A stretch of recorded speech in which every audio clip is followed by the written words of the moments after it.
বৃষ্টি যা শুরু হয়েছে তাতে বুনো কচু জম্বের গজানি গজাইছে, তাই ভাবলাম আজকে একটা বুনো কচুই মাহা করা যাক। দেহি খাতি কিরাম ঠায়ে, তাই দেহ কালা দেহে একটা কচু উঠোই নিয়ে চলে আইছি।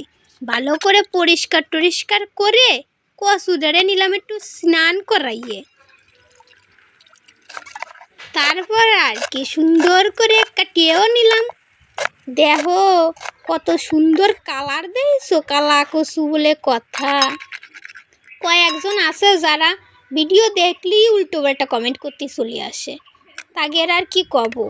কচুটারে ভালো করে ঝাঁকানাকা ঝাঁকানাকা ঝাঁকানাকা স্টাইলে একটু নাচাইয়ে দিলাম ভালো করে মাহাইয়ে। দেখো এইবার কিরাম লাগতেছে দেখতে, তোমরাই কও।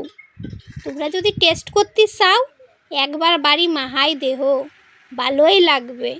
আমার পরাণে সাহস ছিল না তাই খাইনি।